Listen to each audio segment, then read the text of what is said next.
घटाव होने के बाद भी कोई राजनीतिक समीकरण बनता है, लेकिन मसला साफ है कि लालू यादव और नीतीश कुमार के बीच में दूरी काफी बढ़ गई है, जिसे पाटना मुश्किल है, क्योंकि वो तमाम राजनीतिक कार्यक्रम, गवर्नमेंट की बैठकें, उसमें सब में ये बातें दिखती हैं कि राष्ट्रीय जनता दल, जो कि तेजस्वी यादव अभी डिप्टी सीएम है, और नीतीश कुमार में काफी दूरी बढ़ चुकी है। प्रकाश जी, अंदर खाने से जो खबर आ रही है कि जेडीयू के कई विधायक जो छिटक करके आरजेडी में जाने की तैयारी कर रहे हैं, तो क्या यहाँ पर भाप गए हैं नीतीश कुमार कि अब वो अल्पमत में आने वाले हैं? अच्छा होगा कि महागठबंधन को टाटा बाय बाय करके एनडीए में जाकर के एक बार फिर से ज्वाइन कर लें।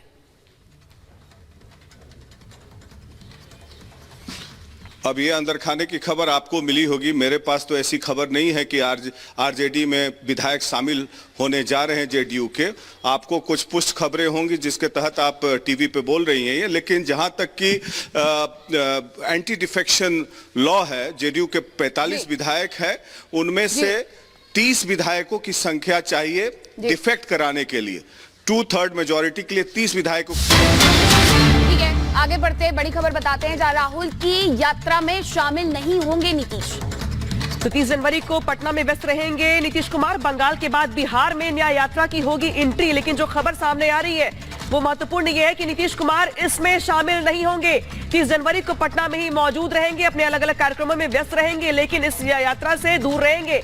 तो यानी कि एक तरीके से इस यात्रा से किनारे करते नीतीश कुमार दिखाई दे रहे हैं। मानना पड़ेगा अब इस बात को लेकर आगे कि जो महागठबंधन जिसकी शुरुआत नीतीश कुमार ने अपनी ओर से की थी, जिस एकता का संदेश देने का प्रयास उनकी ओर से किया गया था, अब वही नीतीश कुमार राहुल गांधी की न्याय यात्रा में शामिल नहीं होंगे। 30 जनवरी को अपने अलग अलग कार्यक्रमों में शामिल होंगे, लेकिन वो इस न्याय यात्रा से दूरी बनाते हुए दिखाई दे रहे हैं। यानी कि मान लिया जाए कि बिहार में खेला होने को लेकर के जिस तरीके से शुरुआत हो चली है, अब यहाँ पे मानना पड़ेगा कि बिहार में सब कुछ ठीक नहीं है और कुछ भी हो सकता है आने वाले दिनों में। तो राहुल की यात्रा से दूर रहने वाले हैं नीतीश कुमार। दूसरी तरफ बंगाल में यात्रा प्रवेश की तो वहां पर इस तरीके के पोस्टर राहुल गांधी को दिखा दिए गए कि बंगाल के लिए दीदी काफी। आखिरकार ये कैसा गठबंधन है जहां अलग अलग तरीके से देखने को मिल रहा है। दूसरी तरफ बिहार में सियासत क्या चल रही है, अब आपको वो समझाते हैं। 23 जनवरी की तारीख होती है और अचानक नीतीश कुमार मिलने पहुंच जाते हैं। यहाँ पर राज्यपाल से 40 मिनट तक बंद कमरे में बातचीत होती है और इसके बाद ही ये कयास लगने लगे हैं कि आखिरकार क्या खिचड़ी पक रही है।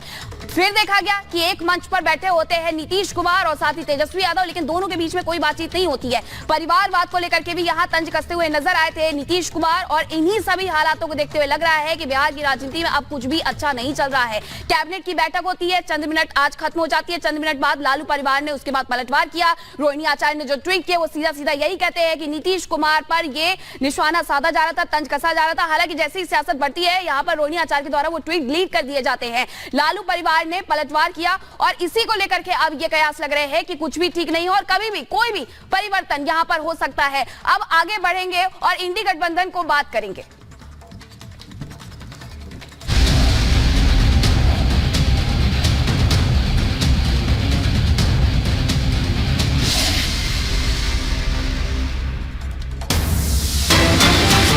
इस बीच बड़ी खबर आ रही है बंगाल से, जहां पर टीएमसी ने भी राहुल गांधी का विरोध किया है। कुछ बिहार में लगाए गए हैं पोस्टर में लिखा है राहुल गांधी को इसमें बाहरी बताया गया है। बंगाल में बाहरी की जरूरत नहीं, बंगाल के लिए दीदी ही काफी है। तो देखिए बैक टू बैक झटके जो है कम से कम इंडी गठबंधन को लेकर यहां दिखाई दे रहे हैं। खासतौर पर कांग्रेस की अगर बात की जाए तो एक तरफ बिहार में नीतीश कुमार अब किस करवट बैठने वाले हैं ये तय कर पाना मुश्किल है, तो वही दूसरी ओर पश्चिम बंगाल में भी राहुल गांधी के न्याय यात्रा को यहां पर टारगेट किया गया और बुला गया है दरअसल कि बंगाल के लिए दीदी ही काफी।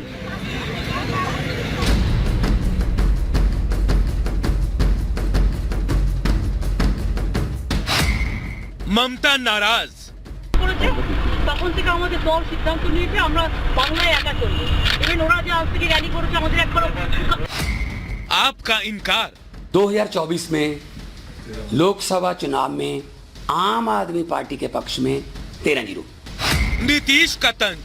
पूरी ठाकुर जी से ही सीख करके हमने भी अपने किसी परिवार को आज तक नहीं बढ़ाया है। सीपीएम का हमला।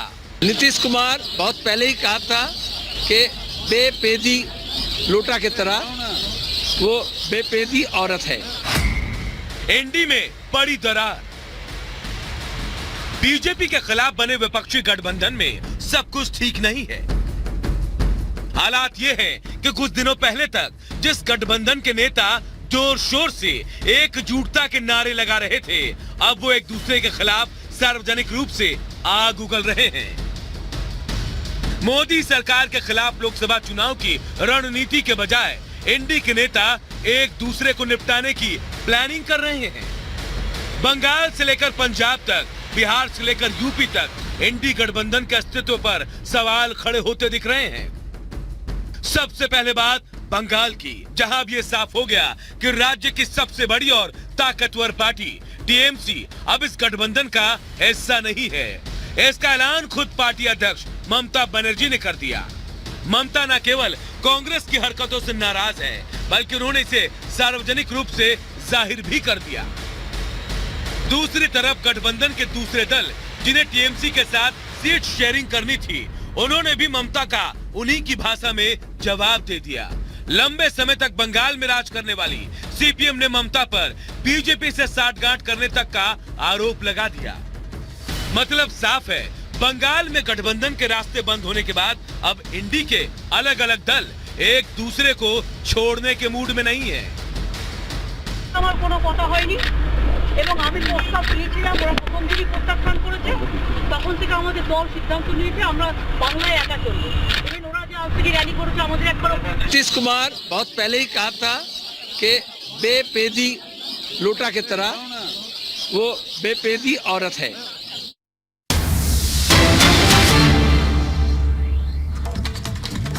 और इस बीच बड़ी खबर आ रही है जयपुर से, जहां पर जयपुर पहुंचे हैं फ्रांस के राष्ट्रपति इमैनुअल मैक्रो। पीएम मोदी के साथ करेंगे भव्य रोड शो। पीएम मोदी के साथ यहां पे रोड शो करने का कार्यक्रम है।